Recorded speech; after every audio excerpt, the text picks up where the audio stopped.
In this video, we're going to present you with the hard, unvarnished facts of life in medieval days. By turns, you'll trudge through mud-covered villages, teeming with lice and stone keeps, where not even the noble residents manage to avoid drafts and dysentery, and you'll find out why life expectancy was a shade over 30 years. If you were lucky, we will wander through the horrifying realm of medieval medicine, where the cure was frequently worse than the sickness. We will explore battlefields where dying wasn't necessarily the worst fate, and peer into dungeons where screams reverberated off damp walls. This is not fantasy. This is not a fairy tale. This is the truth. The Middle Ages will give you no quarter, so watch until the end.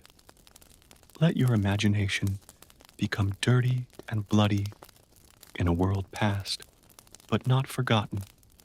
And once you reach the end, give yourself a moment, just one, and tell us what you're feeling, not what you think, not what you feel. Shock, fascination, disgust, sadness. That's your portal into the past.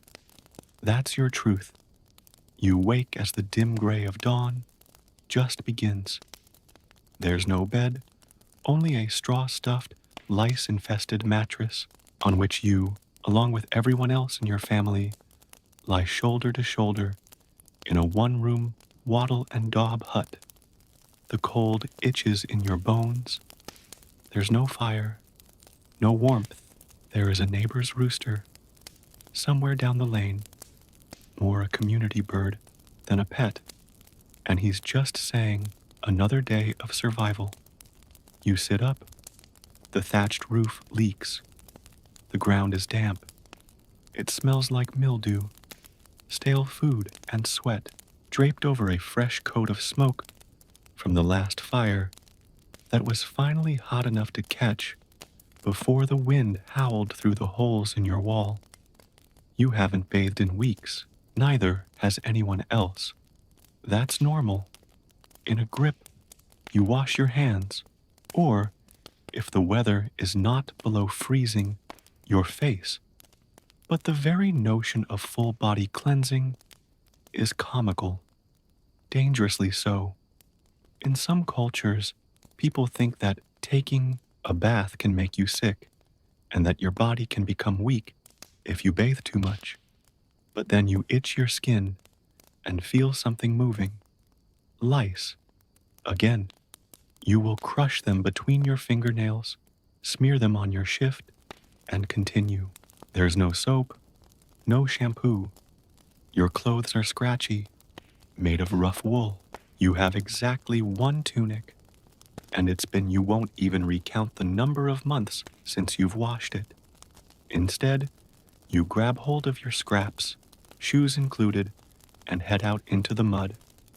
There are no sidewalks, no clean streets, just muck alleys, where pigs roam as they please.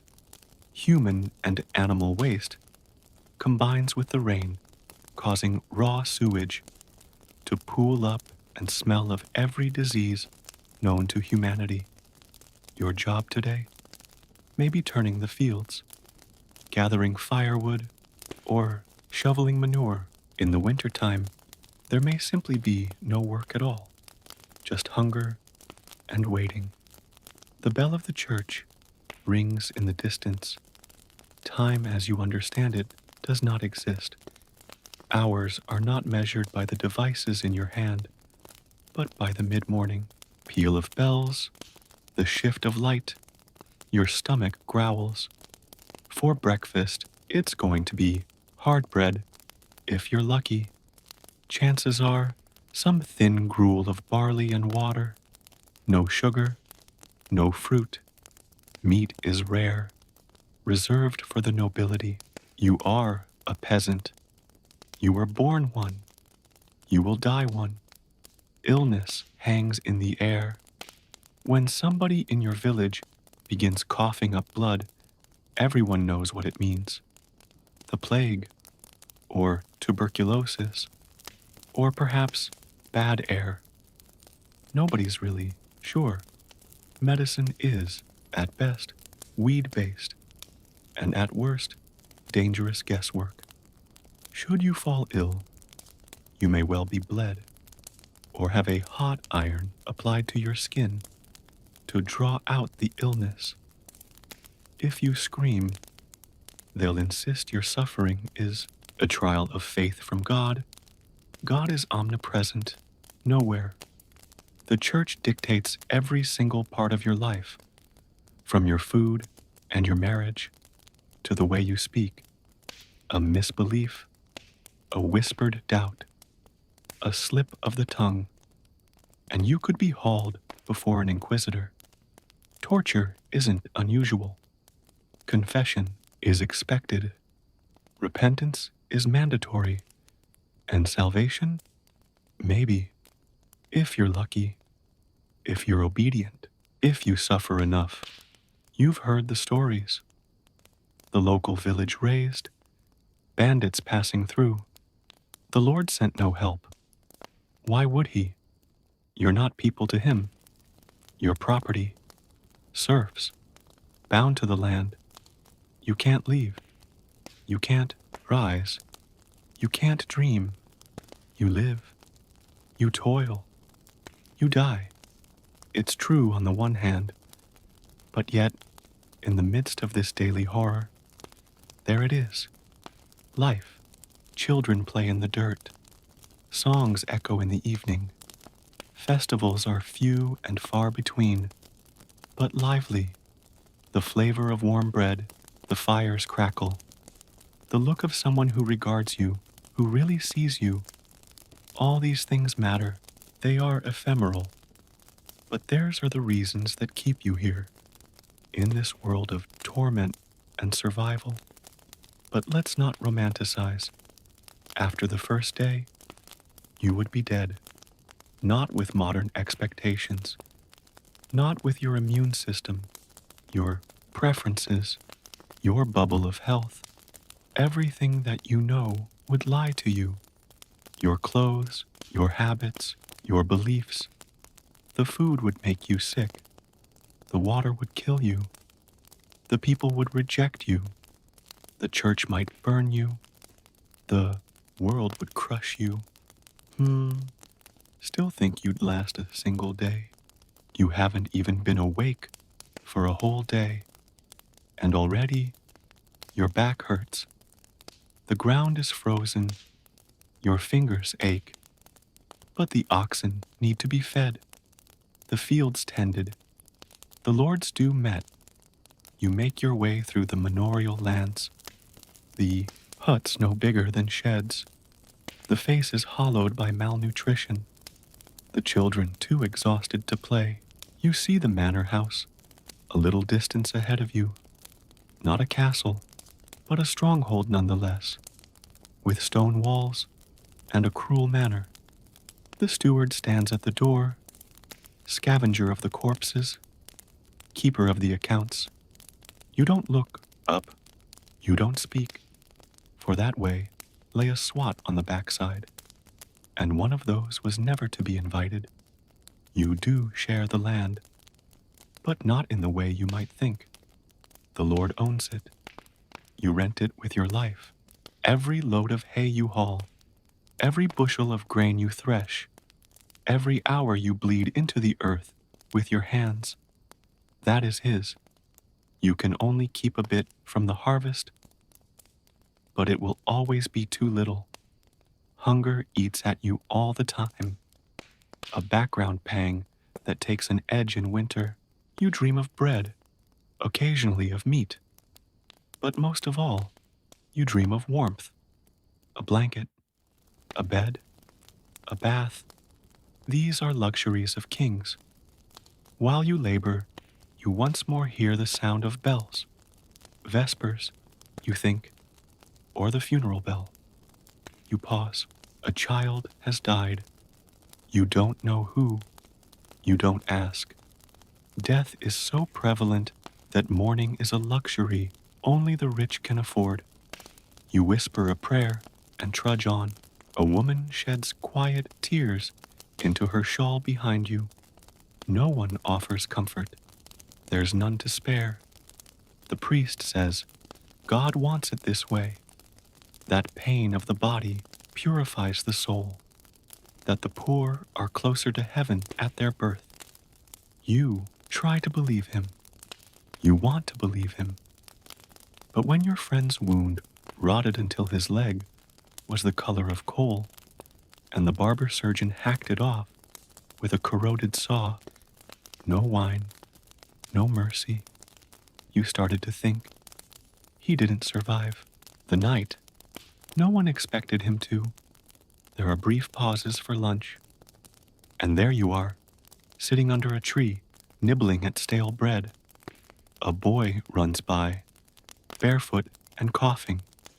He trips, falls face first into the mud, then picks himself up without saying a word. His face is dirty with dirt and tears. No one helps him. You don't either. There's a code here. Survive. Everything else comes second. Suddenly, there is a whoop from the woods. A woman comes running out, her dress torn, blood on her face. She's screaming. Bandits. Again, you abandon your meal and flee. Not toward her, but from her. It's too late. You know what happens. Everyone knows. There is no protection. The Lord's men go on patrol when he feels like it, not you. By the time they get there, she'll be gone, or worse. Justice is a fantasy. You hide until night falls. You go back to your hut shaken, but you tell them nothing. Your family sits still, hollow-eyed, expressionless. Your baby brother has a huge cough, long and ragged. It's just the cold, your mother says. You know it's not. But what can you do? There is no apothecary, no doctor, nothing but prayers and old wives' cures. A poultice of garlic, a handful of mint, a fevered hope. You lay down again on the scratchy mattress. You can hear rats skittering on the floor above. You even hear the wind roar through the holes in the walls. You can hear her breathing, shallow, wet, wrong. You begin to wonder whether she'll still be alive come morning. You wonder, if you will. The situation in the city is no different. The air is filled with the stench of smoke and human waste. Residents emptied their chamber pots out of a second-story window and yelled, "Gardy-loo," before the contents splash into the alley below. Disease does not take long to spread in this filth. Cholera, typhoid, plague. You dunk a cloth soaked in vinegar over your face. It's not going to do anything, but it feels like something. The dead are piling up faster than the country can bury them. The graveyards are full. The smell is unbearable. You walk past the stocks in the town square, and man rots in it, LG arms and head fastened in wood.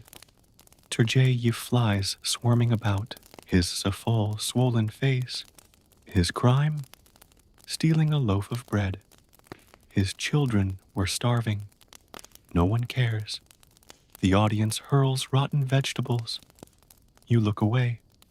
Farther along, a fire blazes in front of a ring of spectators. It's a public execution. A woman shrieks as the flames lap near her feet. She's been charged with being a witch.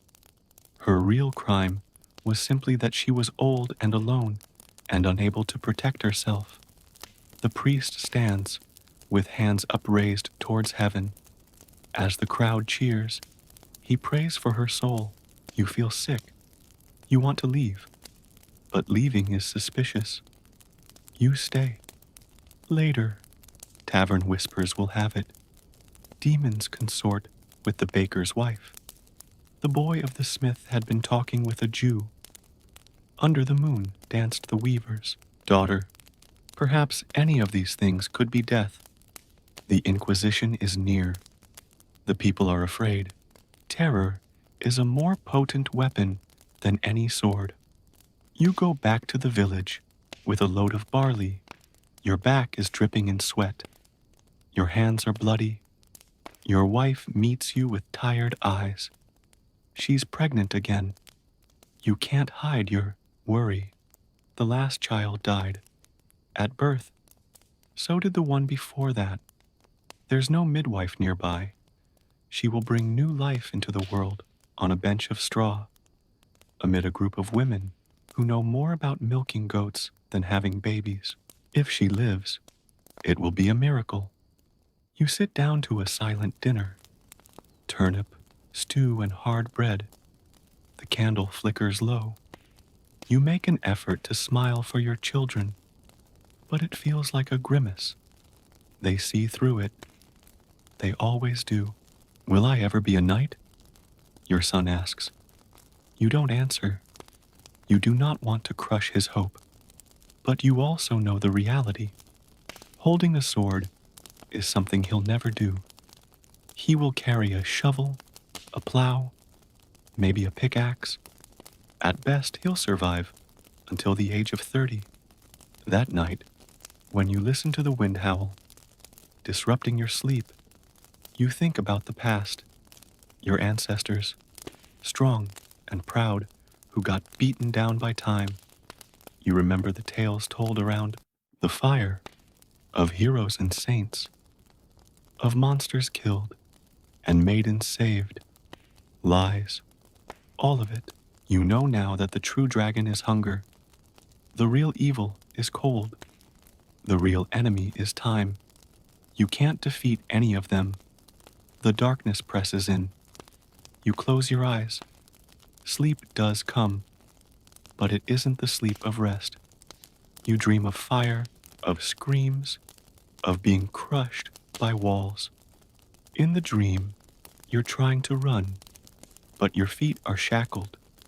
You wake with a start, morning again, the same day, over and over. No, you could not live one day in the Middle Ages. You make the bed, but it isn't really morning. Time in the Middle Ages doesn't obey the logic you're used to, and days do not start with alarm clocks and hot showers. They start with sore limbs, biting cold, a growling empty belly. The bread you hid the night before is gone, probably stolen by a rat, or maybe a hungry child, with soft hands and empty eyes. You don't blame them. Hunger isn't a thief. It's a predator, and we're all game down here. You hear your joints pop as you stand. You're not even 30, and yet you feel 70. Your body looks like it's been aged through hard work, repeated indefinitely. The crushing has taken its toll, making your back so twisted, so bent and bowed with life's weight, that surely it has been crushed out of all shape and form. You've heard about a man in the village next to yours who was unable to stand upright by the time he reached 20. No one called him unlucky. They simply nodded and said, "That's life." Today, you have been ordered to aid in mending the road that leads to the lord of your land's estate. The road is barely a road itself, muddy, rutted, lined with stones and puddles the size of barrels. It twists through the forest, which you know isn't only dangerous because of wild animals. The woods are teeming with lawlessness where fugitives flee, desperate beggars abound, and worse, men who lurk in the silence, armed with clubs and rusted knives. You travel in a group. You're not carrying any valuables, but that doesn't always seem to make a difference. The work is brutal. You haul heavy stones by hand, smash larger ones to bits with iron hammers, and stuff the ruts with piles of rank straw. The mud sucks at your boots. The sun, and if it's sunny, burns your skin, and there are no shadows to retreat to. If it's raining, you just keep working, soaked through your clothes, with pruned fingers and blistered hands. There are no breaks, no lunches packed in boxes. If you go down, someone may help you up. More likely, they will walk over you and continue working. No one can afford to be soft. A man in your party cuts his palm. The wound is deep and bloody. He comes home with it, wrapped in his sleeve. But by day's end, it smells sour and green. You know what that means. The others look away. He will be feverish in a few days. In a week, he'll be gone. His family will put him in a shallow grave and maybe even say a few words, and then they are going to have to go. Grieving is a luxury when simply surviving requires everything you've got. This evening, a tax gatherer enters the village. If you watch from a distance, he appears on his horse, and the tack glitters. His robe is a splash of color. Come against the brown dull of your world. 2 soldiers are on each side of him. Chainmail against his own skin, real weapons on their hips, real malice in their glares. He doesn't speak to you. He doesn't have to. He just has to read a scroll out loud, lay out the king's will, drive a bit of business in grain, eggs, or livestock. Whatever you've got stashed away, you have nothing to spare. But it makes no difference. You sacrifice your final chickens. Your neighbor sells her last goat. A member of the huddled masses down the road is offering up a child's blanket, as if pity were an acceptable substitute for payment. It doesn't. The soldiers helped themselves, and what they wanted went beyond food. No one says anything after they depart. The silence is heavy. You consider rebelling, but only for a second. You know what happened the last time a village stood against a lord. The fires raged for 2 days. The screaming lasted longer. No one survived. You live by obedience. The way you survive is to keep your head down. Your friend informs you that inside the city are guilds, tradesmen, apprentices, an opportunity for a better life. But apprenticeships are paid for with silver, a currency you've never held. And even if you had, this city is no paradise. Germs spread more easily in close quarters. Crime is crawling to life in alleys and down through sewers. And the minute you go out of your own quarter, you're a stranger again, to be taken advantage of, lonely, spotted. Your village's blacksmith took his son to the city just once, years ago.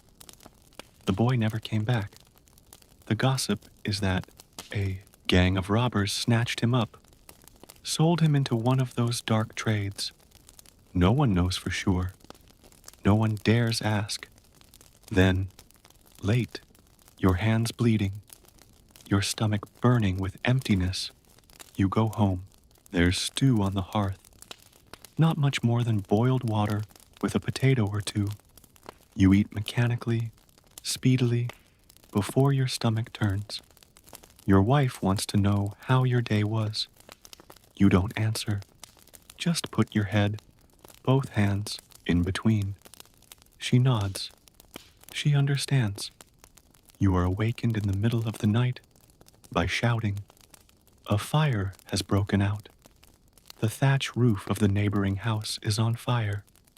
The wind blows the flames around the village. The way people pass along, rumors. People scream. Buckets are handed down from one hand to another. But they're wooden and leaky, and not nearly sufficient. There is no fire brigade, no emergency services, just fear and frantic hands. You add your arms to the chain, Sore from the effort, your eyes burning through the smoke. The flames jump from roof to roof. The air throbs with heat and ash. You see a woman attempt to drag her child out of a collapsing hut, only to be crushed beneath a burning wooden beam. You will never forget that child's cries. You know that. By the time the sun rises, 2 houses are destroyed, and their residents are either dead or homeless. The survivors will be absorbed by relatives, but the harm is done. Winter is approaching. Firewood is low. Food is lower. You are trying not to say it aloud, but everyone is thinking it. Some of us will not last until spring.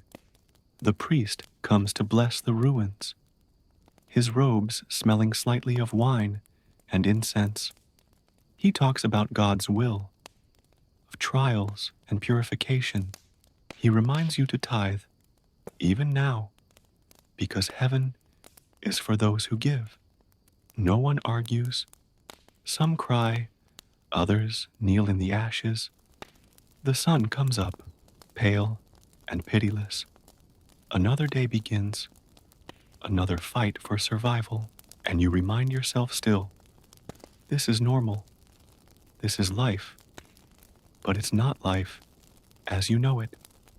It's a march through torment, strung with remnants of resilience. There's no time for dreams, no place for weakness, no space for hope. You eat from hour to hour, when at length you live only to see the next sunrise, and you believe you can survive one more day, do you?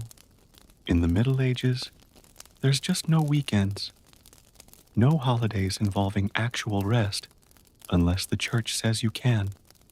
And even if it does, rest would involve fasting, sitting through hours of Mass, kneeling on cold stone floors until your knees swell and burn. You are encouraged to rejoice, to give thanks, but the words fall flat upon your ears. What is there to really celebrate? Your body has already started to collapse before your spirit could even develop. The bells ring for the good and the bad, and pretty soon you question whether it matters when you've had nothing in your belly for weeks. Now it's your turn to clean the cesspit behind the manor house. It is what it sounds like. You have a gurgling, festering sink of human waste, moldy straw, and things that you'd really rather not be named. The smell is indescribable. You attempt to inhale through your mouth, but it's already so odoriferous that it sticks to your tongue. The sludge rises to your ankles. You dig it out by hand, splintered wooden shovels. Gloves? They don't exist. Masks? Not even a thought. You wretch. Everyone does. And you keep digging. A man slips, falls in. No one laughs. No one helps him. He extricates himself, slick with horror. A fever comes along the next week. He's delirious within 2 days. And on the 3rd, he dies, raving, sweating, purging. They tell it was God's judgment for his sins. You know better. The filth killed him, and you might as well be next. You might as well be walking back to your hovel, sopping wet from the rain that started mid-afternoon, and your mind chases away from thoughts of freedom, from thoughts of comfort, and toward respite, for a world where water is clean and pain doesn't fester into death, where people aren't valued by the weight of their coin purse or the prominence of their family name. But that sort of world is a fantasy here. Your life is not your own. It pertains to the harvest, to the church, to the lord of the manor, to the lottery of the weather, and the wheel of fortune. A woman in your village has lost her mind.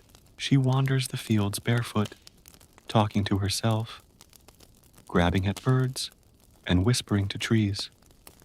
The villagers fear her. Some call her cursed. Others say she's a prophet. You know what she is.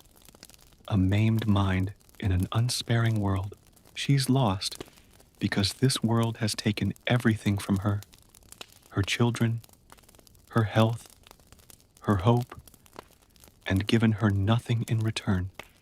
There is no asylum for her, no medicine, just stairs and stones and murmured prayers. You observe in the marketplace a man flogged for having sold meat on a day of fast. The punishment is brutal. His back is ripped open, and strips of his own raw flesh are hanging from his exposed ribs. The cobblestones have puddles of blood. He's yelling, and the beating won't stop. The church stands coldly by and approves. The people avert their eyes. You do too. The next in line, if you object, is you. So you stay quiet. You swallow your fear. You move on. You think of the nobility, the barons, the dukes, the lords who feast while you starve, who hunt for sport while your children whimper for crusts of bread. You even have to wonder if they know how you live, if they even care, but you know they don't. To them, you are worse than cattle.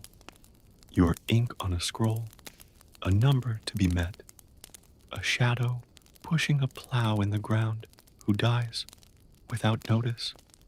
You watch them go by, in their carriages pulled by horses so well fed that they flash a sleek polish. Like fine wood, you can hear their laughter, can see them riding through the villages that aren't their homes, riding caped in velvet and escorted by men in armor. They do not see you, and even if they did, you wouldn't notice. You are not of their world. You are not the mother. You are the floor they are walking on. The church is no better. In the abbey near your village are golden chalices, jeweled relics, and the tapestries of silent nuns whose hands run red behind cloistered walls. The priest talks about charity, but he devours meat on the side. He preaches chastity, but there are whispers of a girl in the next village who bears his child. She has been dishonored and banished to the woods to live with lepers. No one will marry her. She is 17. You walk by a man bound to a cart, feet trailing, his face swollen and unrecognizable. They're taking him to the pillory. The crime? Opposing a community leader. He even had the nerve to claim that taxes are too high. Now, he will lie, surrounded by the elements, his fate a lure for crows and children and sadists. He'll never talk again if he pulls through. When you come home that night, your oldest child is crying.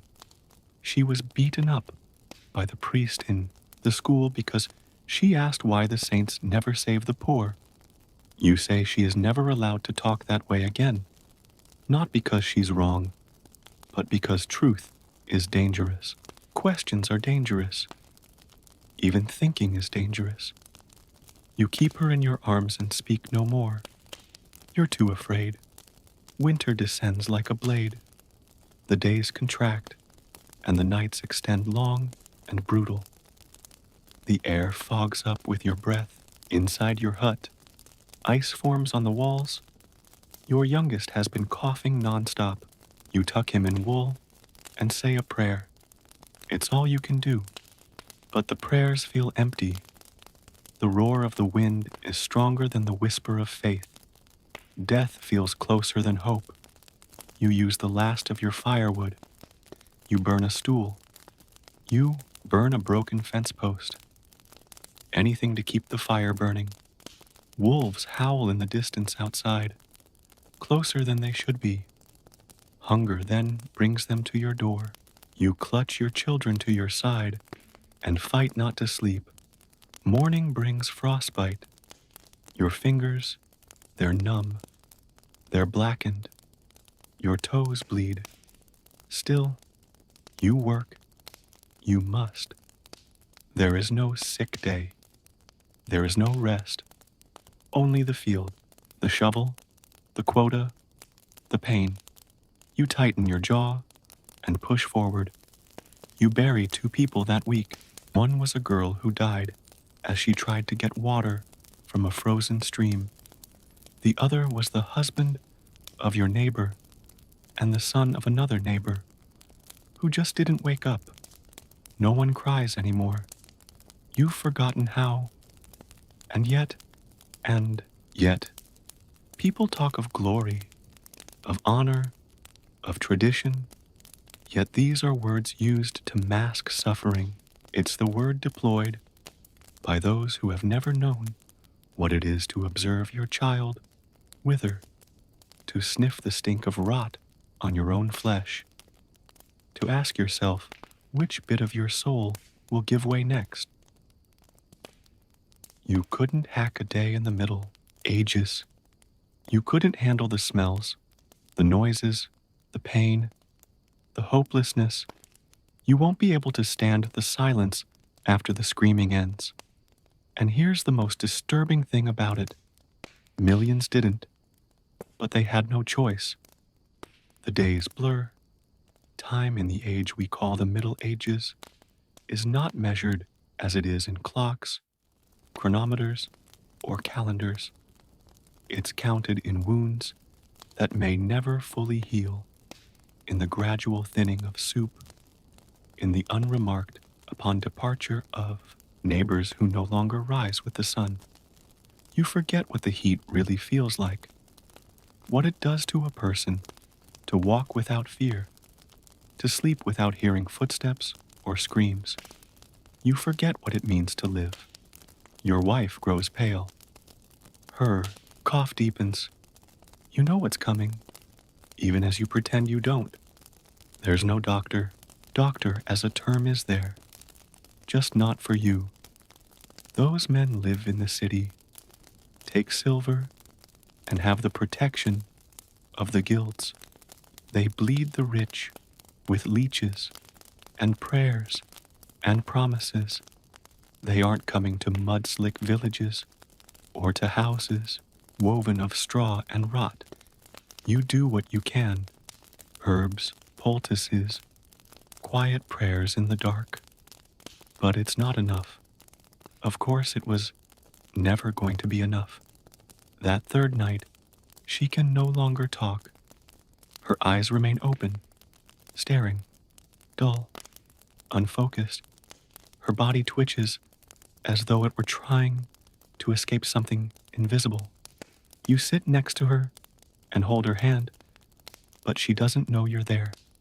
You murmur tales of when you first met, but your voice cracks and tatters. She is still when the dawn arrives. The silence is unbearable, but you do not cry. There's no time. You have to bury her. You use your hands to dig the grave. The shovel that you had is gone, taken last week. The ground is frozen. Your fingers bleed. A neighbor pitches in, but does not speak. He survived his own wife last winter, but words mean nothing anymore. You bury her in the folded blanket you both had been saving for your youngest child. You whisper a prayer. You feel as if something of a piece of you were lowered into that hole too. Your children see you in a different light now. You see them hungry in their eyes. And it's more than just food.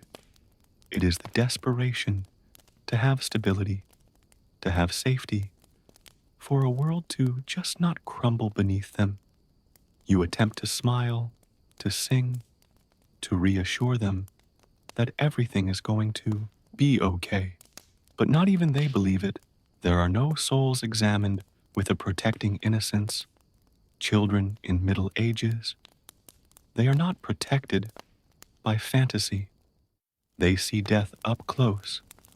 They know hunger by name. They learn to suffer before they learn to write. The church they preach, comfort, but when you come to them, they provide you with no food, but nothing but Bible. The priest informs you that your wife's suffering was a test of faith. You want to scream. Instead, you nod. You kneel. You do what's expected, for even grief has rules here, and news circulates that war has returned. It always arrives, sooner or later. The king demands more men, more coin, more grain. You got none of that, but you are still counted. You are still summoned. There is a noble in your village, with his list and his soldiers, come to your door. Names are called. Protests are silenced. Your name is on the list. Your children scream as you are dragged away. You don't have proper time to say goodbye. No time to make arrangements. No one cares. You have a spear, a weave tunic, and some well-worn boots. You are marching with them. Farmers, bakers, boys hardly grown. Not one of you can fight. That doesn't matter. Your training lasts one day. A knight is screaming at the top of their lungs about formations and honor, and listening to him. Half of what he says, you'd never know it, and then you are marched to a battlefield to fight for a cause you do not understand, for a lord you have never met, and against enemies you have never wronged. The battlefield is a hell, mud gelling to thick paste beneath the beat of hooves. Men crying out for mercy as the arrows rain from invisible hills. You notice a boy speared through his throat. He continues to stare at you with his open eyes, now all wide, and gurgles. Again as he falls. Your hands shake. You flail with your weapon, blindly swinging and missing. A horse smashes into a line of men next to you, breaking bodies as though they were dry reeds. Blood is everywhere, and so much of it that you forget whose it is. You survive only by luck. A heap of dead bodies protects you from a cavalry charge. You lay under the dead, gasping for breath, shaking in a silence whose only sound is the groans and the far-off clash of steel. Your party withdraws when the fight is done. There is no victory, only fewer survivors. They do not take you back to your village. You keep that pressure going. There are more battles to fight, land to defend, and lives to be wasted. You think of your children. Are they still alive? Have they eaten? Has anyone protected them? You don't know, and you can't know. A group of mercenaries mutinies during the night. You consider joining them, but they are apprehended. Their punishment is swift. One has his hands cut off. Another has a branding on the face. The latter is strung up in a tree to be used as a warning. His eyes are fixed on the camp. Flies swarm his mouth. You never mention desertion anymore. Your body deteriorates. Your feet blister and rot. Your back is a knot of pain. Your teeth ache from rot. You haven't bathed in weeks. You sleep in mud.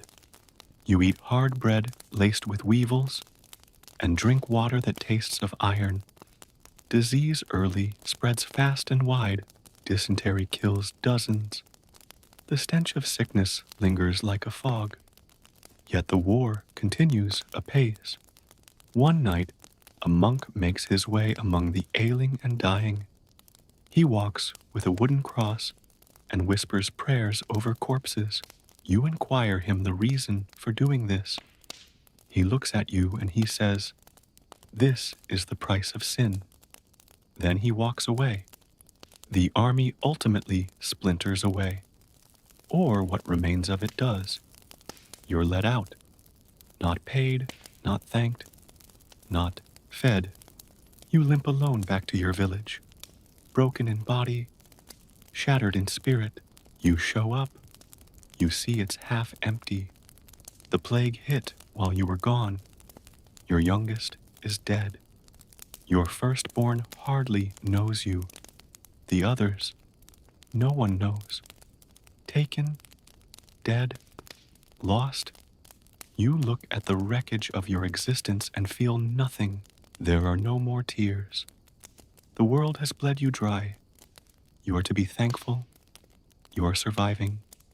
You are unsure if being alive is a blessing or a curse. The grave is more tranquil every day. You'd survive one day in the Middle Ages, but not because of the physical pain, because of the silence, the quiet when all you love has been lifted, the hush when your faith collapses, the quiet that descends as the world keeps turning. Without you, this wasn't just life, it was endurance, and not everyone endured. You try to rebuild. You pick up what you can from the dead, bits of cloth, tools, anything that hasn't rotted away. The village is kind of like a graveyard, pretending to be a community. The laughter that used to float from doorways, from fields, has been silenced, replaced with the sound of coughing and whispers, of wind whispering past deserted homes. The kids who are left behind are not playing anymore. They stare, dazed and vacant, as if they are already halfway into the next world. There is a new lord at the manor. The other was dead, of fever or murdered. No one knows. The new lord does not cut taxes. In fact, he raises them. He dispatches men to every home, demanding coin, grain, meat, whatever has value. If you don't have it, you share what little you have. If you're still short, they take it from your neighbor, and now your neighbor hates you.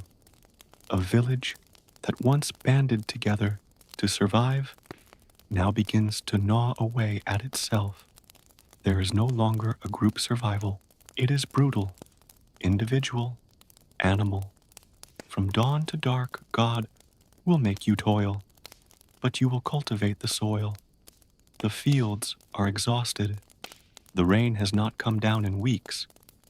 You look up at the sky and think maybe God forgot about you, or never noticed you in the first place. I remember a priest once saying that the death of every sparrow is tallied in heaven, but you are not a sparrow. You're something less. The market is quiet and desolate, no longer colorful or chattering. It's the theater of desperation. Men sell stolen goods to get one meal. Women sell themselves for a crust of bread. Children steal from pockets of the unwary. Fights break out daily.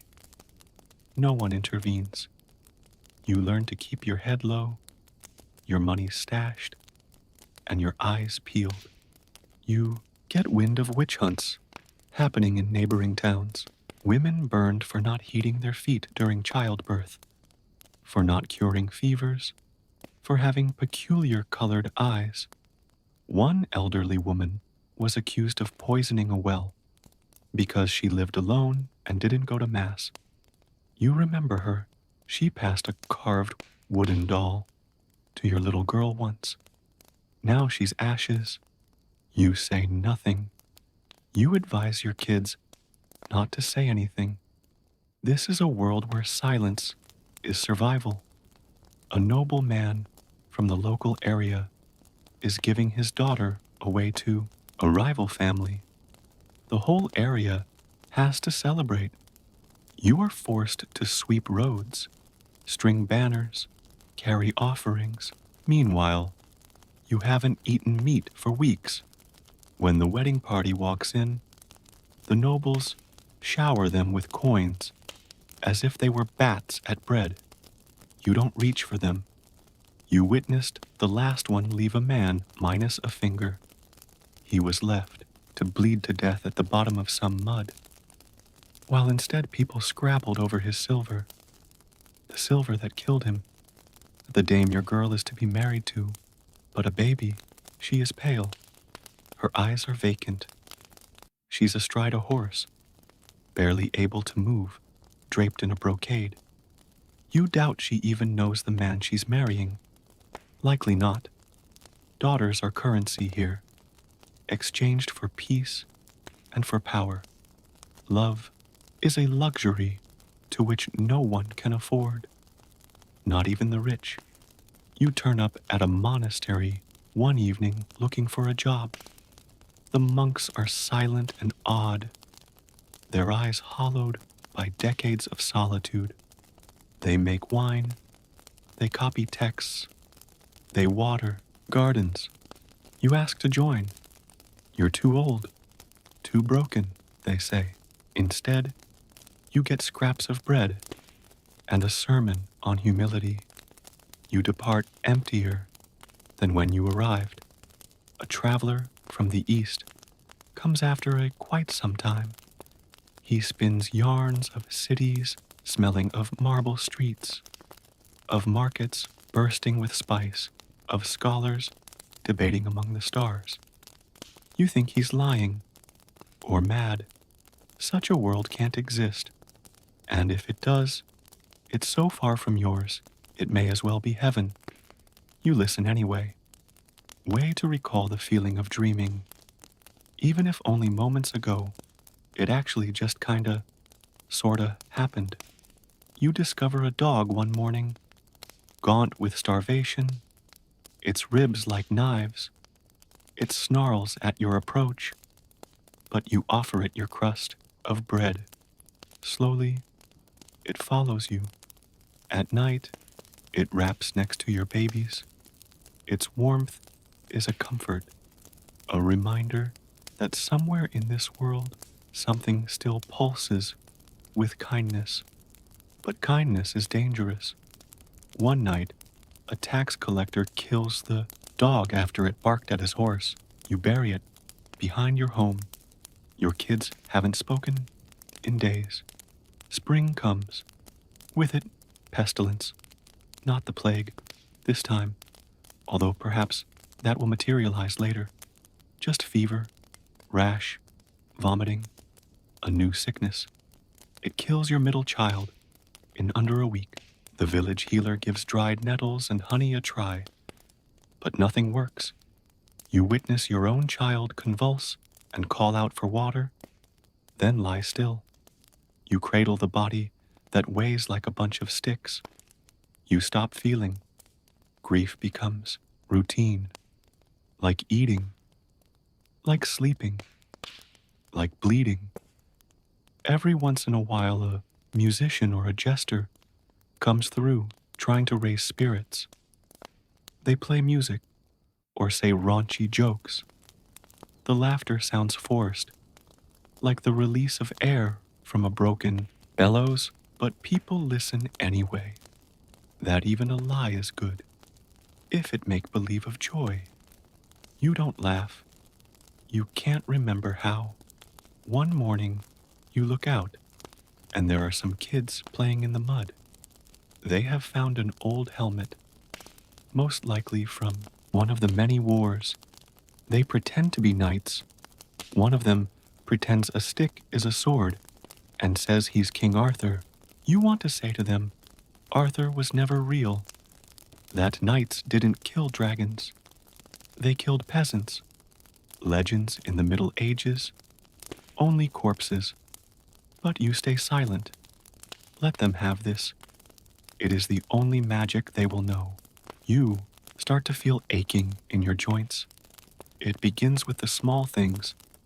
Knees, fingers, elbows. Before too long, you're unable to take a step without hobbling a bit. Just try to dig or carry with cramping hands. The wise woman tells you it's the cold that gets into your bones. That age has finally got you. You're not yet 40. You wonder who will raise your kids when you are gone. You think of sending them to the city, where they might work as an apprentice, learn a trade. But you've heard the stories of children kidnapped, of boys beaten to death by masters, of girls sold into brothels under the cover of laundries.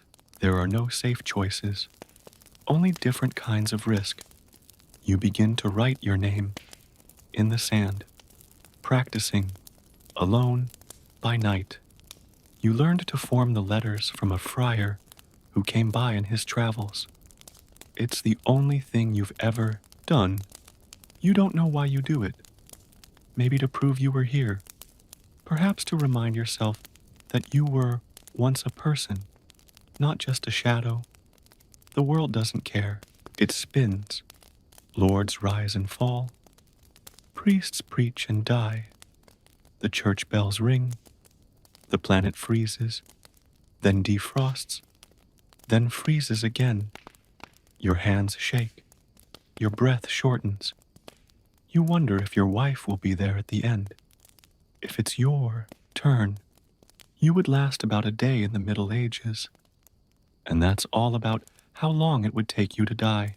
There wasn't much room for humanity in the Middle Ages. After all, it required suffering and silence, obedience and endurance. It required everything and returned nothing. And yet, people lived. They hoped. They endured. They handed their names down, sometimes only in whispers and in grainy scar pictures. They made the world that made our world. But don't be mistaken. It was no fairy tale. It was a storm that offered no cover, a night without dawn. And you'd wake up from that first cold morning, and you'd be gone already. Everything else in the world does not slow down, even as your appendages falter, even as your spirit is aflame in the wind.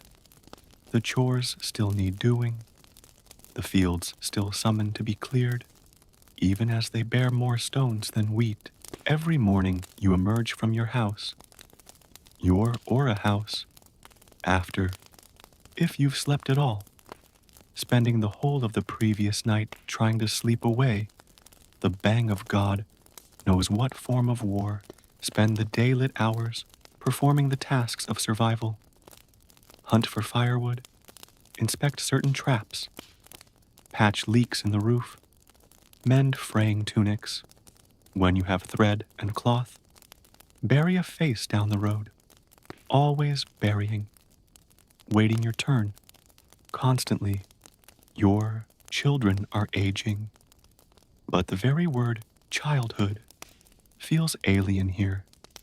No one is innocent anymore, and your oldest, not even 13, already speaks as if he carries the burdens of many years. She cares for her sibling. She sews wounds. She learns to turn a deal, learn to lie. You should be proud, but you're not. You are ashamed that she never had an opportunity to act like a human being when faced with the war of everyday life. There's a rumor in your village. There is a caravan passing through, bringing spices and soft cloth, treasures from the east, and maybe, if you believe the dangerous murmurings, a doctor with instruments of silver and wisdom from lands where the sun never dies. The village hums for 3 days. You watch old women braid their hair, men polish their boots, children ply rehearsed greetings, a coin their hope. The caravan comes under overcast skies, and it is smaller than I even thought. A few fatigued men standing guard. They do not smile. The merchant knows enough languages to speak a few, all badly, but well enough to say what he needs. Show me your coin, or go away. His wares glitter under layers of silk. spoons that never rust, powders that arbor heaven, a little mirror surrounded by carved bone. You have no coin. You offer potatoes. The merchant laughs. He moves on. The physician never appears. Perhaps he was only a rumor, or maybe he froze to death somewhere between your village and the last. No one asks questions. Questions can be dangerous in the Middle Ages. They brand you as a person who demands answers, and answers are rarely kind. This year the winter drags on. The frost is early and the last to go.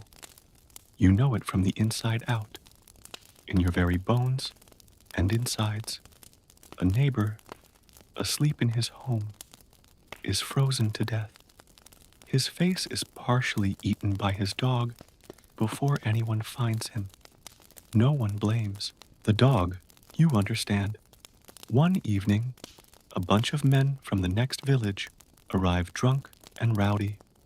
They allege a debt born from years past, a loan of grain extended during a drought. You protest. They break your door. They are taking food, taking clothes, taking a goat. One of the men slaps your daughter. You step between them, screaming. You were beaten with the flat side of their axes. Your ribs crack. One of your eyes swells shut.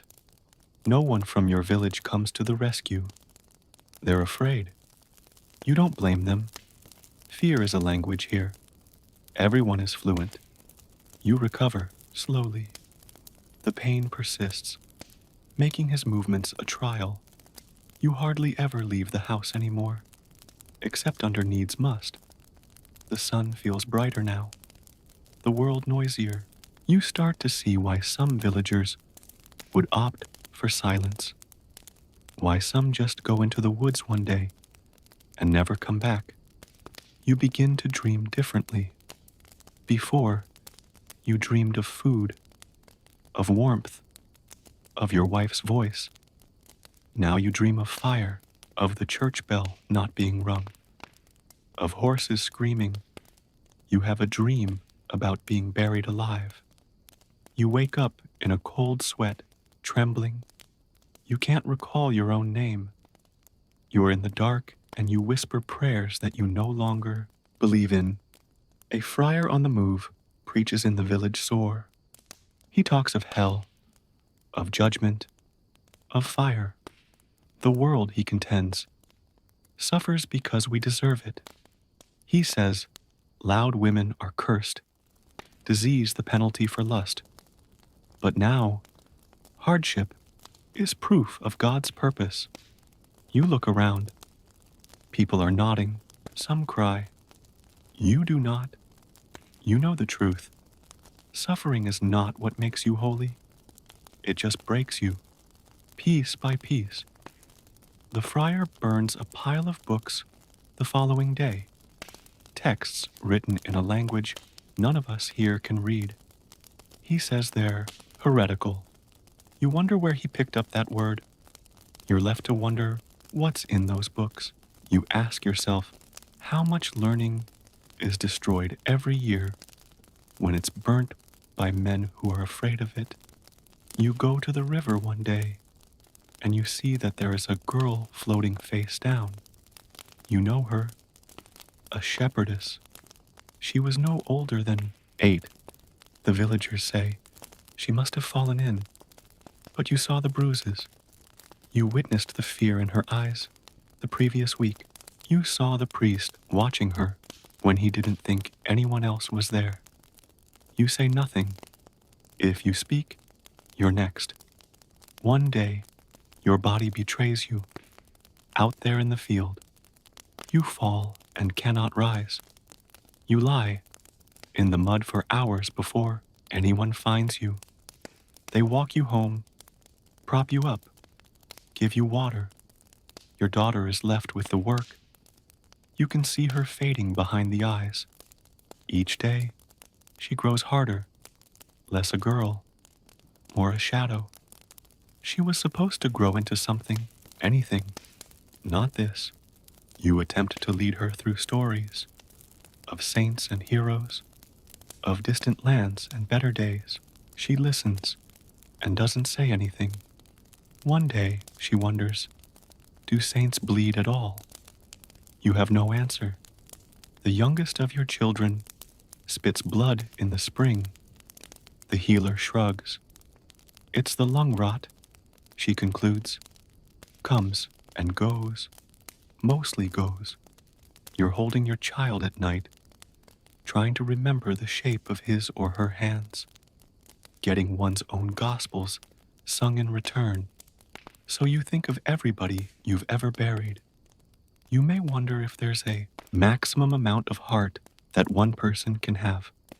The coughing stops by summer, not because the sickness left, but because the child did.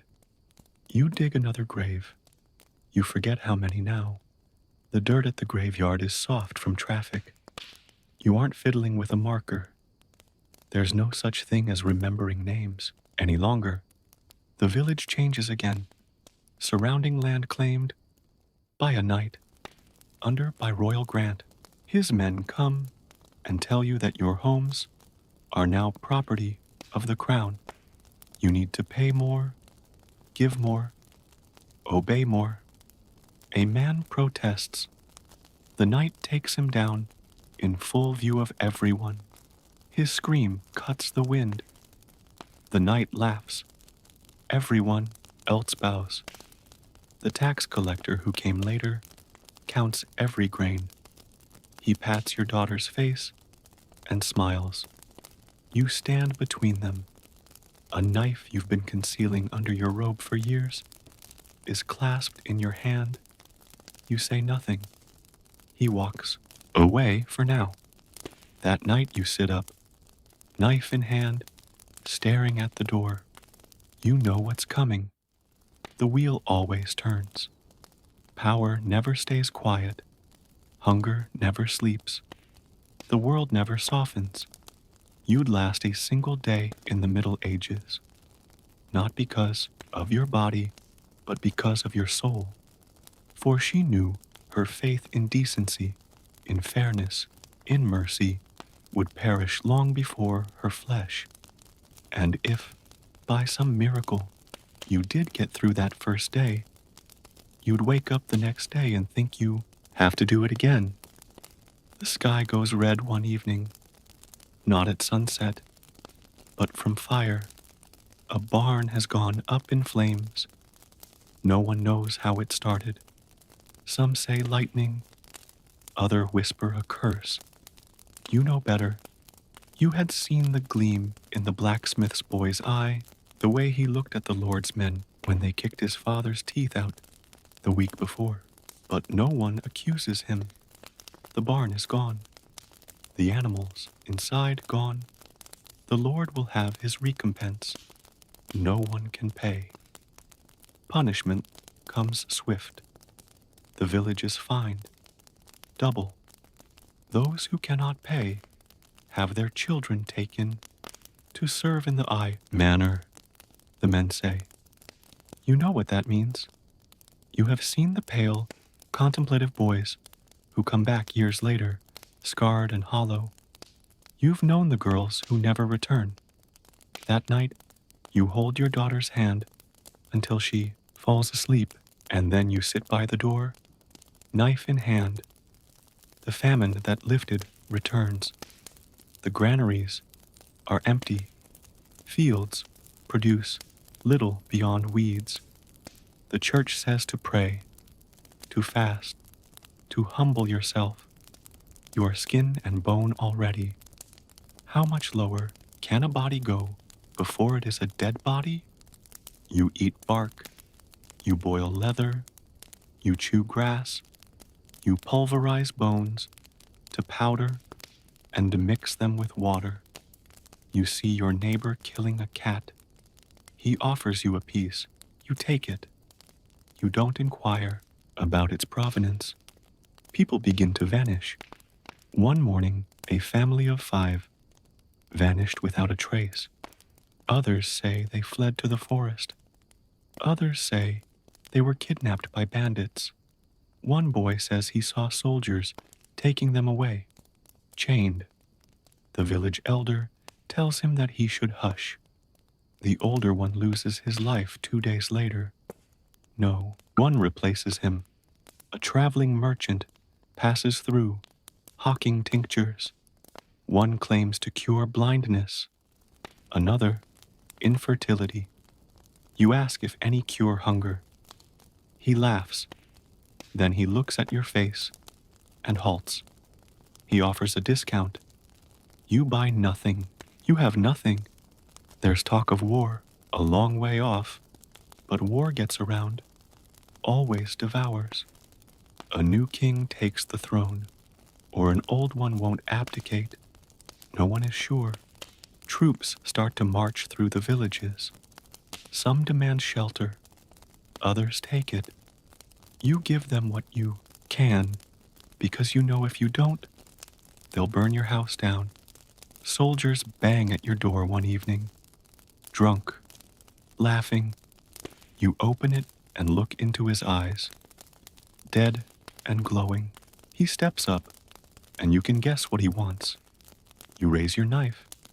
You can't remember anything after that, except your hands tremble for hours, and there is blood in your hair.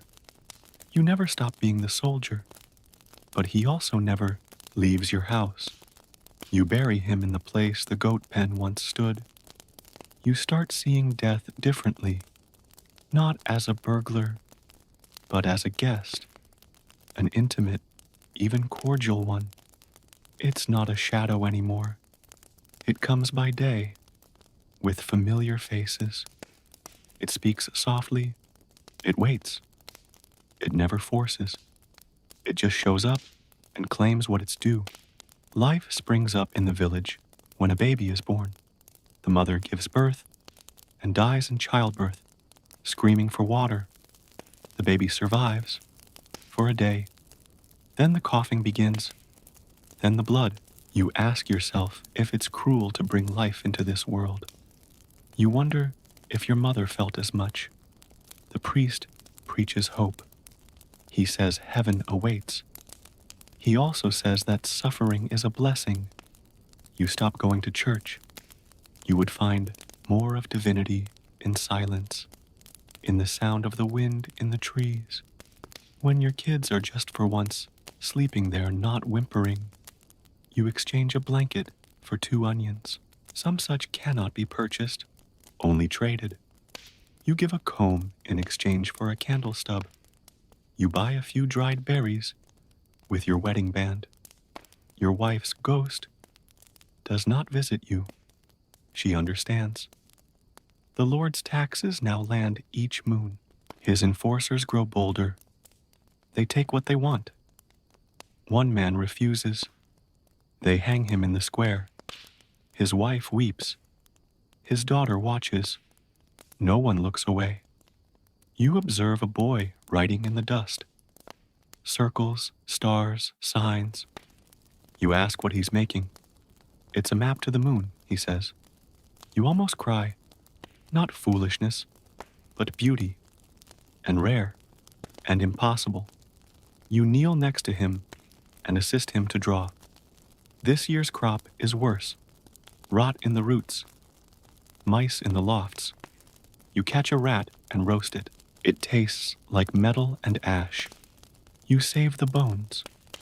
You cut them into fish hooks. There are no fish. Your youngest starts coughing again. You don't panic. You just wrap them in blankets, sing the tunes you can remember, and wait. This time, they recover.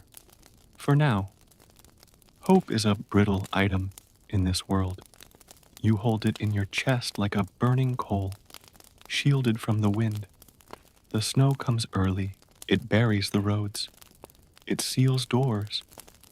It kills the frail, the elderly, the unfortunate. You do this while lying in the dark at night, counting your child's breaths. You wonder what your life might be like if you had been born somewhere else when you stop imagining. A stranger shows up, hooded, silent. He speaks no known tongue. He is loaded with herbs, vials, odd tools. Some call him a witch. Others say he's a healer. Your child is fevered again. You bring them to him. He scrutinizes them, says nothing, hands you a paste. It stinks of sulfur and rot. You feed it to your child. The fever breaks. The next day, you come back to thank him. He is gone. No one saw him leave. You start to believe in funny things, not in saints or devils, but in kindnesses that vanish without a trace, in miracles, the same shape as silence. In those kids' resilience, he said, kids who should have died and didn't. You try to write again. The dirt is frozen. Laying in the snow, you begin to scratch the letters into the snow with a stick. You write your name. You write hers. You write the names of those you've interred. Then the wind arrives, and into the blank spaces the snow blows, wiping out every line. You wouldn't last a day in the Middle Ages. Not the hunger, and not the cold or the grief, mind you, only it would rub you out slowly till you never knew you ought to be alive, and you'd have even survived. You are the one who would forget. You'd become something else. What watches more than speaks, that survives rather than lives, and that is the ultimate loss.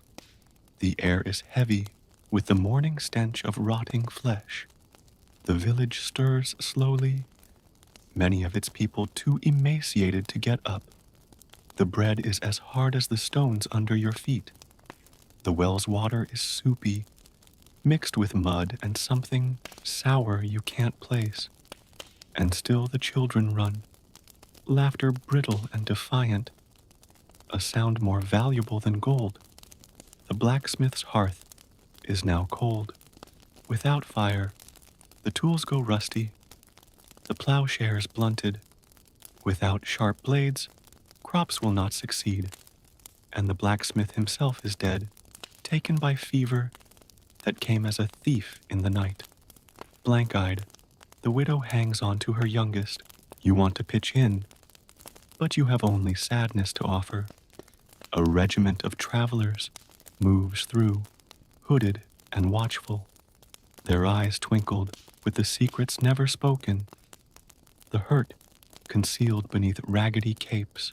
They whisper of cities in flames, of armies on the march, of famines spreading across borders. They bring word of a plague running wild, a shadow blacker than any war. You hear your heart racing, imagining the illness advancing as if a slow, inexorable tide. The village elder will call a meeting. As you huddle round the fire, faces ashen, news circulates of people wanting to leave the village, to take to the hills, to the woods, anywhere that isn't here. But where would you go? This world beyond these fields is just as dangerous, as you know. You question whether running represents living or just postponing the end. A stranger arrives. One of the monks, filthy, haggard, dragging a heavy tome bound in cracked hide. It's something he will read from which he might share prayers, from which he can offer hope. He has a soft voice, but it quakes. Listen to him, and you watch eyes light up momentarily with something resembling faith. But faith is a frail barrier against hunger and death. You observe as some cradle the book like a lifeline. Others pay it no heed. Shoulder-turning days pass as the children grow increasingly quiet from empty stomachs and sleepless nights. You tell fewer stories, loath to put false hopes in their hearts. You hum songs you hardly recall, lullabies from a time before pain was your constant companion. Winter tightens its grip, snow is piled up against the walls, and you are encased like a tomb. The firewood dwindles, the cold makes its way through cracks and splinters, biting deeper every night. You long for warmth, sun on your face, soft blankets, fresh bread. You wake with icicles on your face. One night, you hear a scream coming from the woods. Heart pounding, you snatch up your worn cloak and a stick and step into the darkness.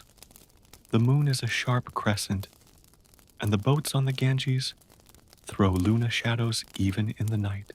You discover a woman, wild-eyed and shivering, embracing a bundle, swathed in rags.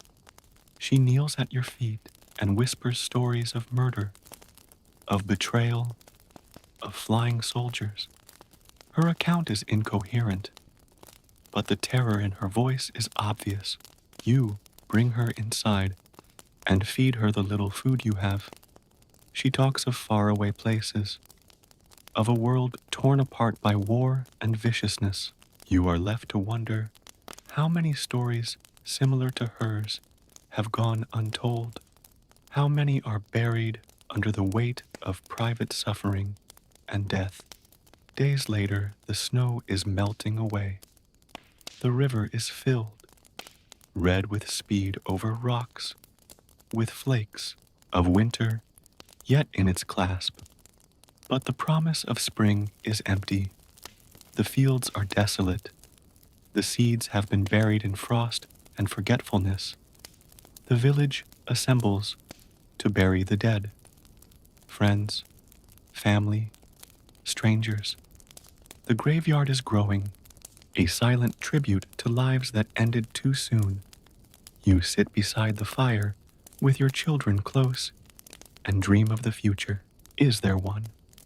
Or is survival just another day, another breath, another step in a world that doesn't forgive? You would not last a day in the Middle Ages, not on your courage or strength, but because this world requires more than endurance. It requires sacrifice beyond any sane measure, resilience beyond optimism. And if you did survive, the burden of all you endured would remain, carved into your bones, etched on your soul, a scar of what it was like to live through days when life was not a gift, but a fight. The days blend together as the tired echo of one to the other. Here are other giant aquariums, empty stalls, and faded signs. Village streets are quieter now, and the bustling market is largely dormant. The baker's shop is fastened shut, its ovens extinguished. Black.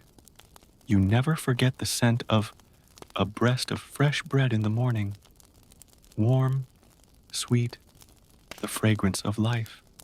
That is a smell that feels like a distant memory, a phantom that you chase but can never quite catch.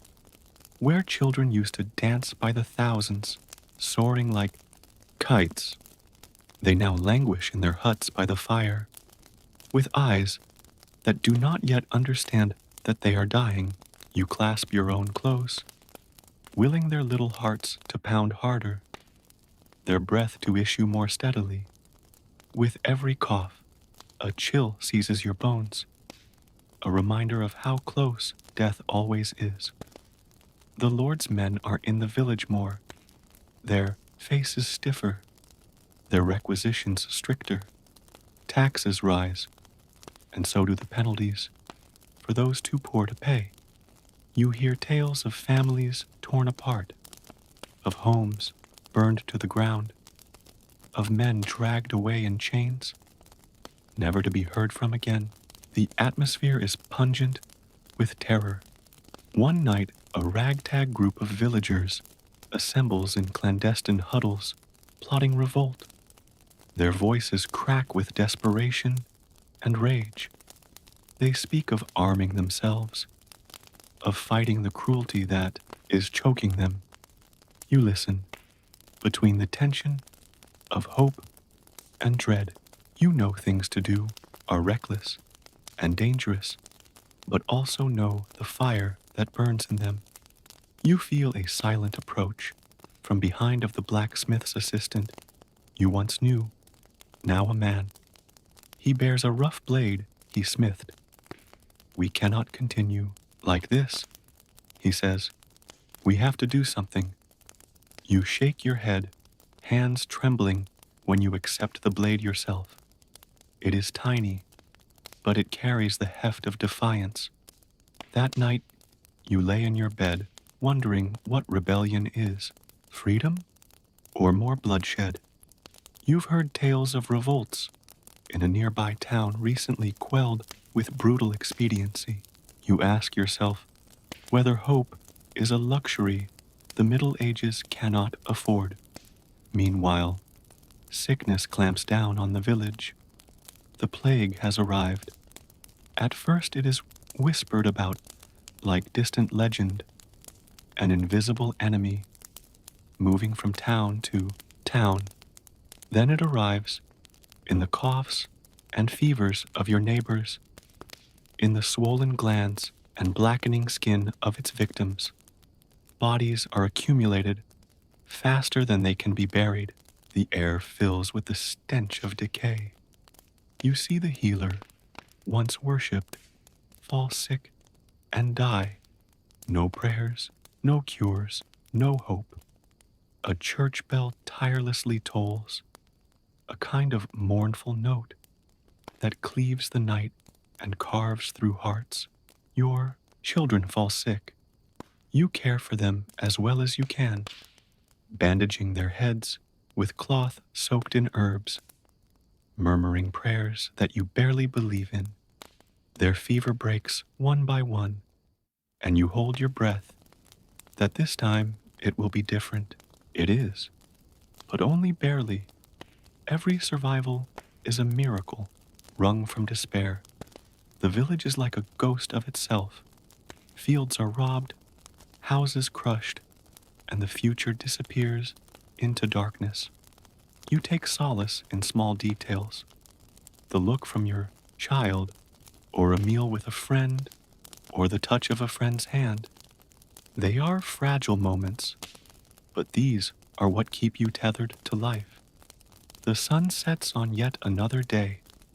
As the shadows grow long in the desolate wasteland, you think back to those who came before, how they persevered, how they struggled, how they made it. And you think about the next generation, and whether or not they would appreciate the pain and the sacrifice of your days. You wouldn't last a single day in the Middle Ages, not because you don't have what it takes, though you wouldn't have what it takes. Those 5 centuries ago, you'd be slaughtered, but because this world requires more of you than you've ever had to give. It requires a fortitude that exceeds hope and a renunciation that exceeds reason. And yet, in some strange way, life goes on. The chill sinks in day by day, sliding beneath 2 sets of thin rags, filling the ache in bones. The fire burns out, casting a feeble light against the looming darkness. Food becomes scarcer, and the rhythm of hunger turns into a relentless throb in your gut. You choke on it, and your pride. The village well, that was once full of life, now smells of stagnation. Some say the water is cursed, others say it's just death. Inching closer, unseen but determined, mothers lug pails with shaking hands, hoping their children's thirsts can be slaked. But the water tastes metallic and sad, and you begin to wonder if it's going to kill you all anyway. Your hands have been rubbed raw from endless labor and bloodied after the cracking and hardening of the skin. You work the fields with muscles aching, bring life from soil that seems lifeless, indifferent. The clay is hard, the seeds few, the sun a vouchsafed dream somewhere behind thick clouds. Rumors of witchcraft spread in the village. A woman who converses with the moon, a man who makes charms of bone and herb. Fear sharpens the tongue. The accusations fly like arrows, and those accused vanish in the dead of night, snatched by men in masks who answer to none but the Lord. You see, fear and suspicion spread like an evil cancer, turning friend against friend, tearing families apart. Trust becomes a commodity, far scarcer than gold, and silence a defense against meddling eyes. Every raise of the brow is sent as a query. Every turned phrase triggers an alarm. A child sickens with symptoms no healer can name. Her parents sob, holding her fragile frame as she slips away under a patchwork quilt. The village comes together for her funeral, their expressions carved with grief and weariness.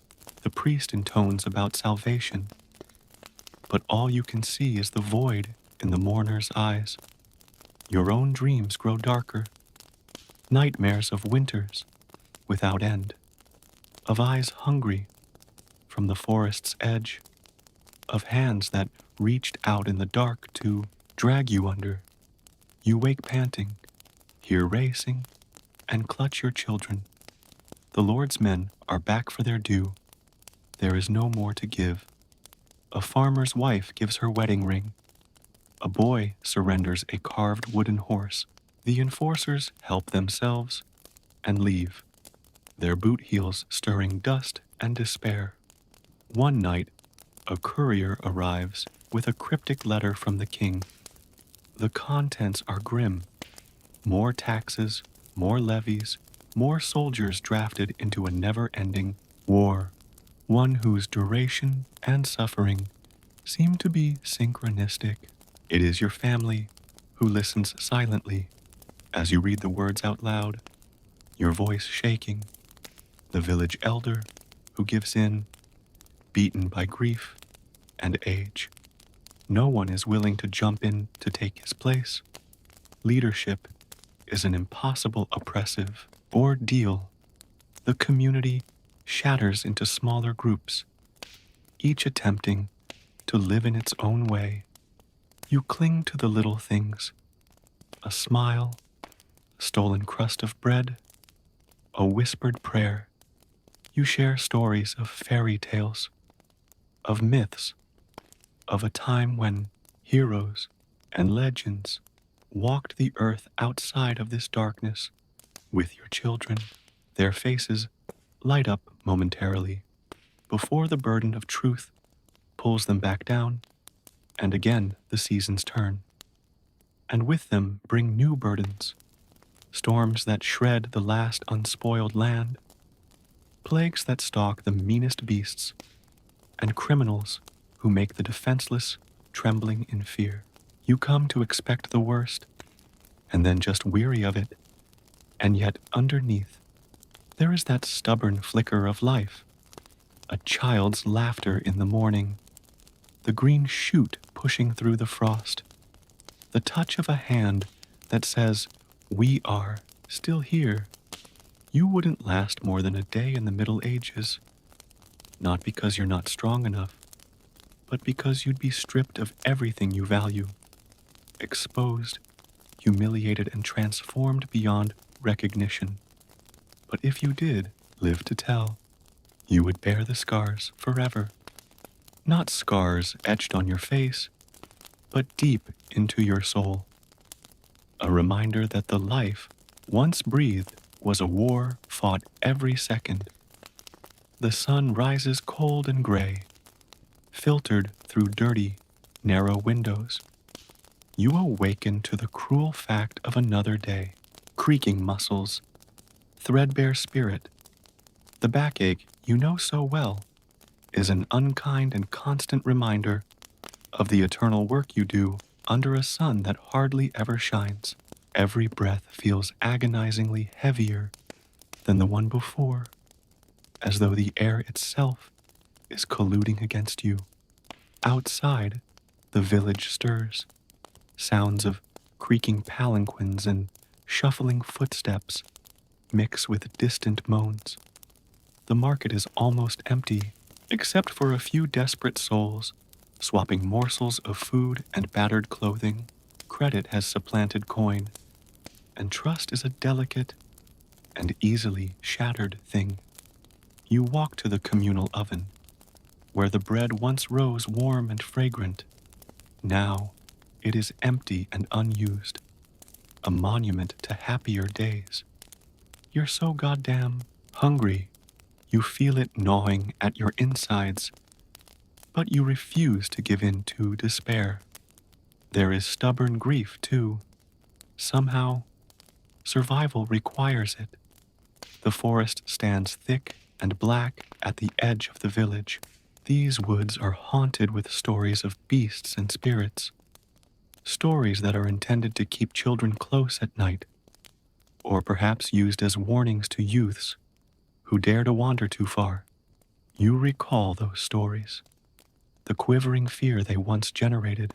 Now the forest is less intimidating than the village. The village healer, an old woman with hands gnarled from years of ministering the sick, comes to your home. Her eyes are bright under a skein of lines, her image a guiding light through the murk. She brings herbs and poultices, heirlooms of wisdom that have been handed down through generations. You witness her, gentle with your family, despite the unbearable weight of futility in her hands.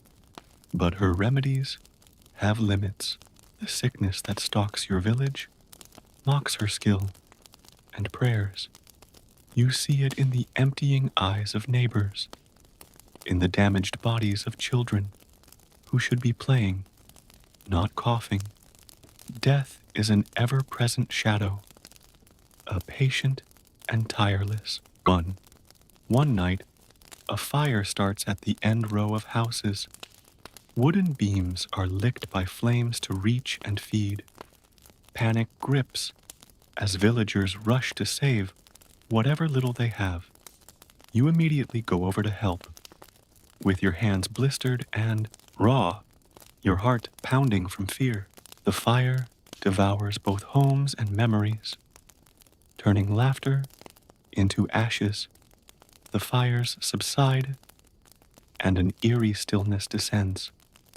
Now the village is smaller, and its wounds are fresh and bleeding.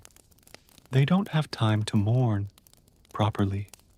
Survival requires movement. Shelter must be rebuilt, food located, hope rekindled. The bell of the church is heard to toll for prayers of the faithful. Behind the stone, thick with shadow, voices begin to rise in a desperate chorus.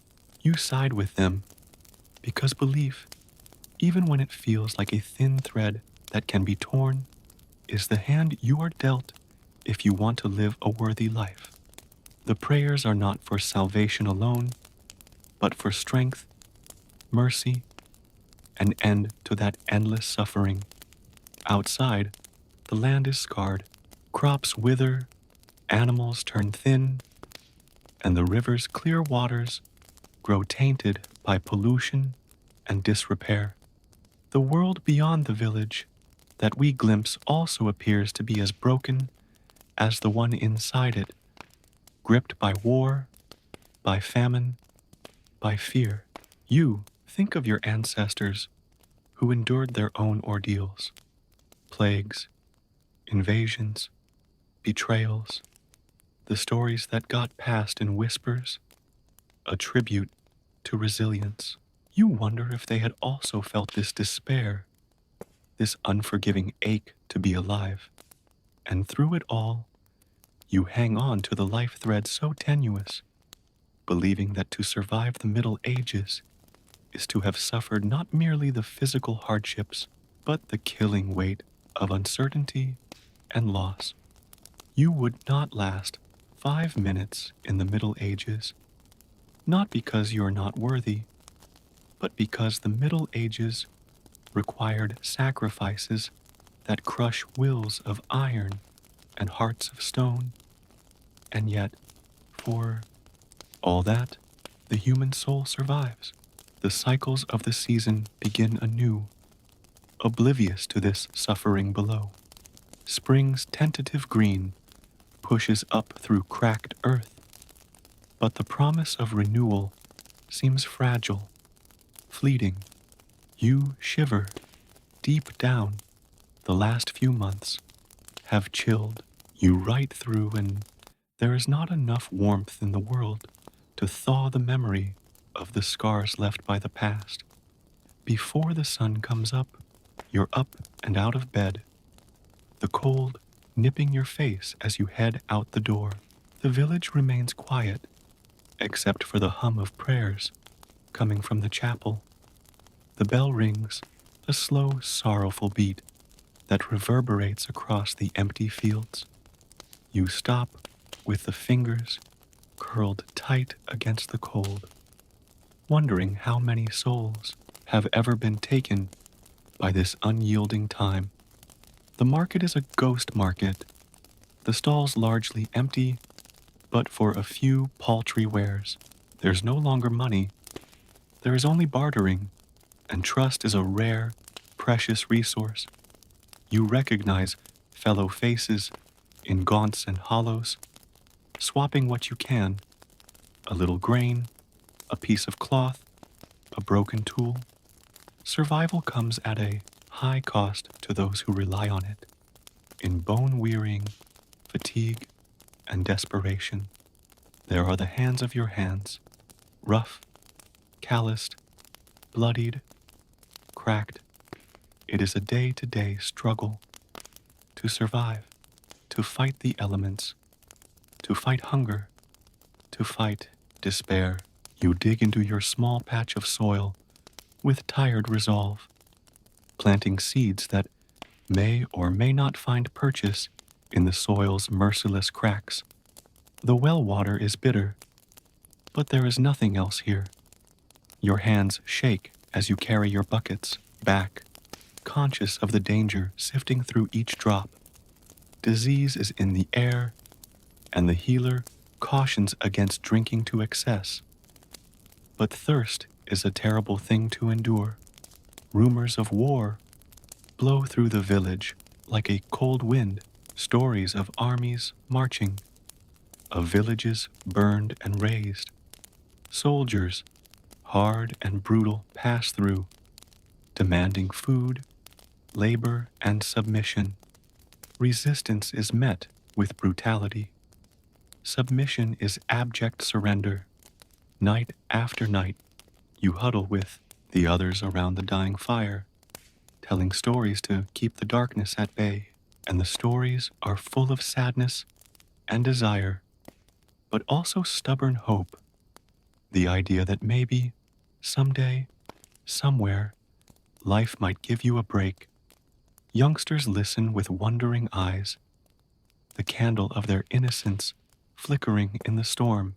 You speak to them of heroes and of legends, now past, and of days of life more glorious, and of skies of brighter blue.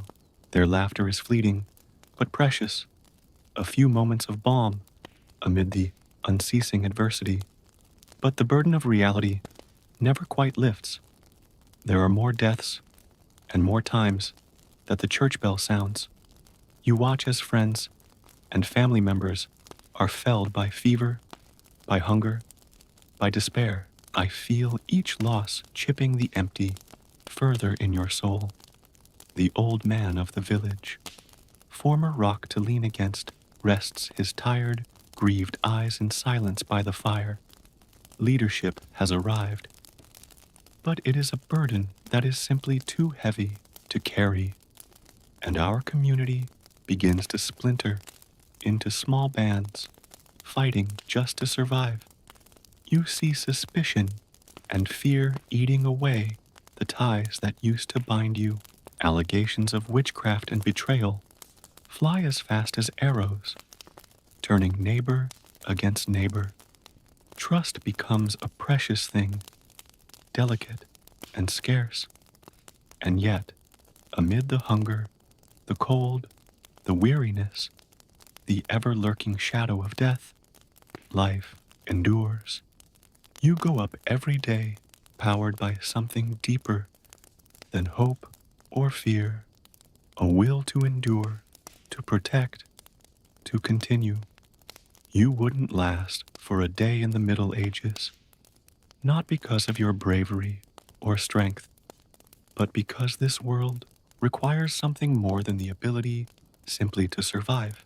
It requires sacrifice beyond reason, resilience beyond hope, and even if you lived, the price would be a carving deep in your bones, something you'd carry long after the battle is over.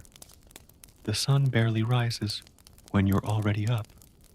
The cold of dawn making its way through the flimsy material of your clothes. The village wakes slow, shadows pooling across the weathered cobblestone.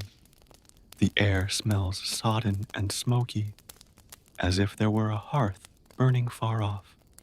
A new day rises, another in this marathon of misery.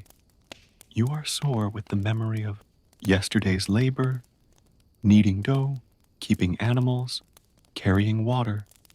The pain is steady and familiar, a haunting buddy on this road through suffering. You cup your hurting hands with their stiff, swollen fingers and gaze up, wondering how much longer they will hold. The market square is now little more than a shell, formerly filled with the voices of traders and the laughter of children. It has become a place of muffled despair. People exchange what scrap they have: rotten fruit and vegetables, fabric bits, cracked pottery. Nervous glances flit as the Lord's tax collectors prowl. Their hunger for something besides wares very immediately clear. Whispers from your neighbors. Rumors of a famine are running rampant. The crops have failed again. The soil is dry and pulled away, unyielding to the seeds that you so carefully planted.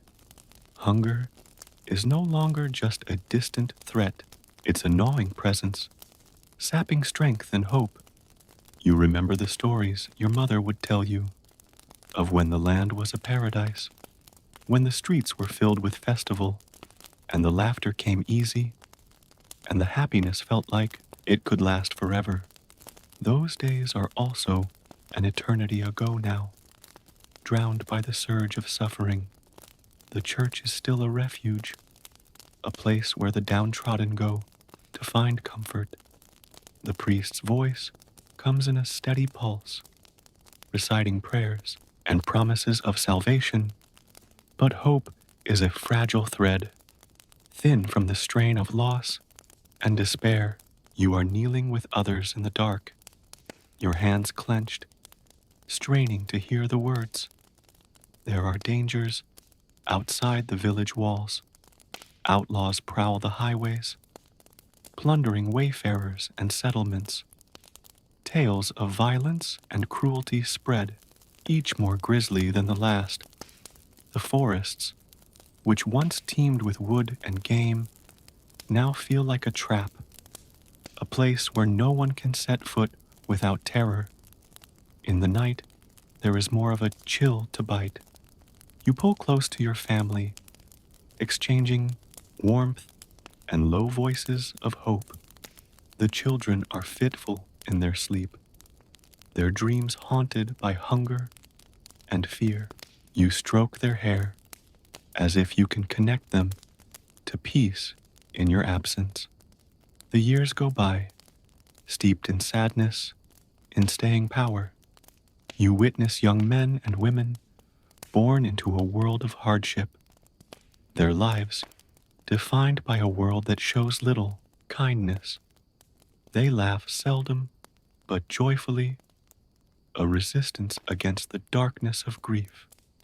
You're reminded that surviving in this era isn't just a question of strength or ability, so much as it is an act of will, a fight we wage against despair each and every moment. You would not last a day in the Middle Ages, not because you lack valor, but because the texture of life is thrummed with trials and suffering we can hardly fathom. And yet here you are, a living thing, looking out at a world that would break most spirits. And in that, survival is a quiet, fierce, hopeful reminder, an affirmation of the extraordinary fortitude of the human spirit. The sun is setting behind the hills in the distance, throwing the village into long shadows, but the sky has already started bleeding orange and red. And for a moment, there is this brief flash of beauty in a world that is so often defined by suffering. You are on the edge of the fields, chilling breeze on your face, bringing smell of muggy soil and dying wildflowers. You are tired, body aching from the weight of bones that carried so many years of work and loss. Memories of the faces of the loved ones you have lost regularly fill your thoughts.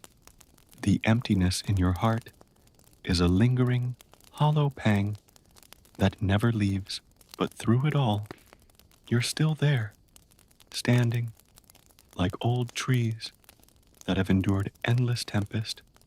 For those who managed to survive the Middle Ages were not only a battle for survival, they were a constant proving of his competitive spirit. The hardships were relentless and brutal. Famine, disease, war, superstition, cruelty curled like brambles around every moment. To be alive then was to suffer in a world where comfort was a thing that a few people could afford to dream of. And with each breath you took, you knew it could be your last. You imagined the future, what the future could have been for you if you had been born now. Would you yet rise from deluge, or would deluge bury you? Would your soul have withstood the cruel winters, the ceaseless labor, the despair? The answer is not known. But what is sure is this: the Middle Ages required more than climactic survival. They called for sacrifices beyond time, resiliences beyond imagining, faith beyond measure. And then you come back to your family, to the little fire in which a leaping flame can give you welcome, but fleeting warmth, small comfort. You come together, sharing the silence, the tales, the longing for a better future. You wouldn't last a day in the Middle Ages, not because you're so flimsy and soft-hearted, but because the medieval world, built on suffering so profound, it traumatized every sinew of human endurance. But in the end, the human spirit persisted. It was the place where people loved, fought, prayed, and dreamed that the darkness would not end it all. Their legacy is not only the ruins and relics they have bequeathed to us, but the very breath of life that still persists now, the defiant, indomitable spirit of those who have endured the unthinkable. So, as you're watching this video, remember, the comforts and the freedoms you have today are hard-won across centuries of struggle. Remember the strength of the generations that have gone before us, but share also in the thanksgiving of the world in which we now live. Watch all the way to the end, and when you're done, tell us in the comments what you're feeling right now, what you think counts, particularly if surviving the past is a reminder of just how precious life can be. I continue to prepare videos like this for you on my channel. If you like watching these videos, you can subscribe to my channel and be informed about the new videos that will come. Goodbye.